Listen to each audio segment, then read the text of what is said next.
Hi friends, మనం భూమీద ఉన్న అన్ని ప్రాంతాల్ని కనుగొన్నాం అనుకుంటే అది చాలా పెద్ద తప్పు.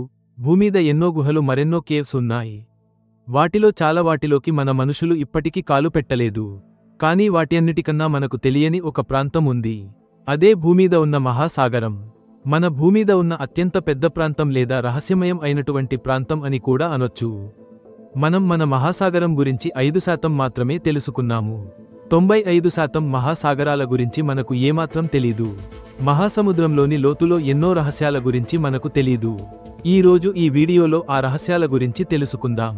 మరింకెందుకు ఆలస్యం, మా ఛానల్ వీడియోస్ ఎవరైనా కొత్తగా చూస్తున్న వారైతే వీడియోని ఒక లైక్ చేయండి. మహాసముద్రంలోకి 40 మీటర్లు లోతులోకి వెళ్తే మొదటి లెవెల్కి చేరుకుంటాం. ఇక్కడి వరకు మీరు స్కూబా డైవింగ్ ఈజీగా చేయొచ్చు.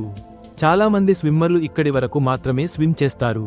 ప్రపంచంలో ప్రసిద్ధి చెందిన స్కూబా డ్రైవర్ హెర్బర్ట్ నిస్ట్ 214 మీటర్ల వరకు వెళ్లి రికార్డు క్రియేట్ చేశాడు. ఇతని ఈ రికార్డుని అతని ఒక్క శ్వాసలోనే క్రియేట్ చేశాడు.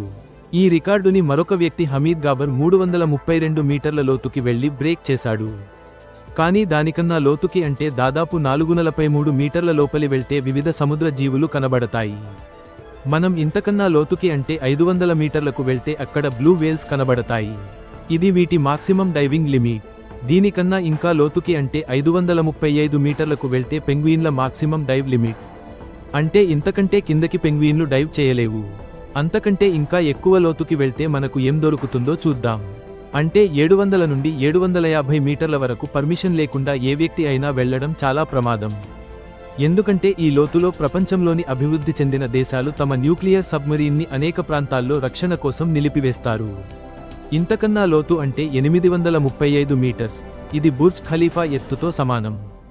అంటే బుర్జ్ ఖలీఫా పూర్తిగా మునిగిపోతుంది. ఇంతకన్నా లోతుకు, అంటే 1000 మీటర్స్. ఈ ప్రాంతాన్ని మహాసముద్రం యొక్క స్కేరీ జోన్ అని అంటారు.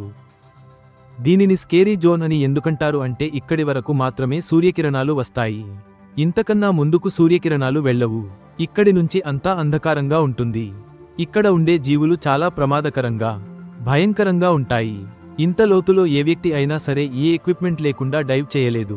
ఎందుకంటే ఇక్కడి వాటర్ ప్రెషర్ విన్స్ గ్రాహంలోని సర్ఫస్తో సమానంగా ఉంటుంది. ఇంతలోతులోకి ఏ వ్యక్తి అయినా తనతో పాటు ఎక్విప్మెంట్ లేకుండా వెళ్తే క్షణాల్లో చనిపోతాడు. ఇంతకంటే లోతులో, అంతే 1200 మీటర్ల ఈ ప్రాంతంని సముద్ర తాబేళ్లకు బెస్ట్ డైవ్ ఏరియాగా భావిస్తారు. ఇంకా లోతులోకి, అంటే 2000 మీటర్లలోకి వెళ్తే చాలా భయంకరమైన, ఆసక్తికరమైన, అద్భుతమైన జీవ సృష్టి కనబడుతుంది. ఇక్కడ మనం ఏదైనా చూడాలి అనుకుంటే హై పవర్ టార్చర్ అవసరం ఉంటుంది. ఇక్కడ కనబడే ఆంగ్లేర్ ఫిష్ కి ప్రకృతి యొక్క టార్చ్ ని ఇచ్చింది. దీనిని లైట్ ఫిష్ అని కూడా అంటారు. దీని ముఖం ముందు టార్చ్ల పనిచేసి సముద్రంలోని లోతైన చీకట్లో ఈ ఫిష్ కి దాయి చూపిస్తాయి. ఇంకా లోతులో, అంతే 2200 మీటర్లు. ఇక్కడ స్పెర్మ్ వాల్స్, ఆక్టోపస్ కనబడతాయి.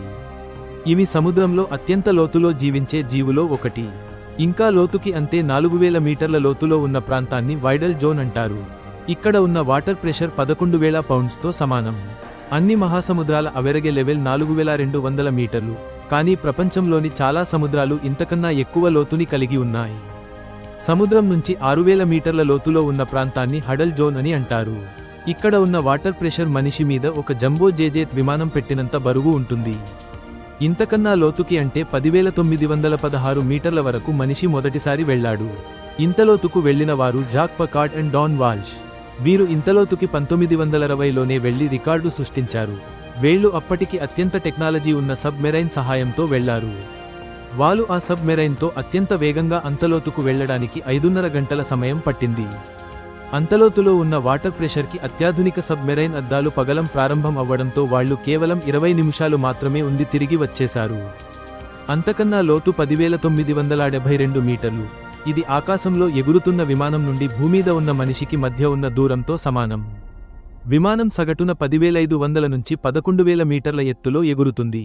ఇంకా లోతులో, అంటే 10,994 మీటర్లు. ఇది మన మనుషుల ద్వారా ఇప్పటి వరకు సముద్రంలో కొలవబడ్డ డెప్తెస్ట్ లోతు.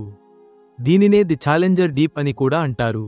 దీని వెస్ట్ పసిఫిక్ మహాసముద్రంలో కొలిచారు. ఈ ప్రాంతాన్ని మారిన ట్రెంచ్ అని కూడా అంటారు. పసిఫిక్ మహాసముద్రంలో కనుగొనబడిన ఈ ప్రాంతం మహాసముద్రంలో ఇప్పటి వరకు కనుగొనబడిన లోతైన ప్రాంతం.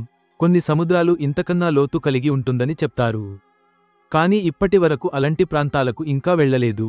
ఇప్పటివరకు 95% సముద్రం వరకు మన కంటి చూపు వెళ్లలేదు. భవిష్యత్తులో మనకు సముద్రానికి చెందిన సమాచారం ఇంకా దొరకొచ్చు. అక్కడ మనకు అలియన్స్ లాంటి జీవ సృష్టి కూడా దొరకొచ్చు. సముద్రంలో మనకు వేరొక ప్రపంచంలుడా కనపడొచ్చు. లేదా మనకు ఏదైనా రహస్యమయ ఖజానా కూడా దొరకొచ్చు. ఈ అన్వేషణ ప్రక్రియ మనిషి ఇంకా చేస్తూనే ఉంటాడు కూడా.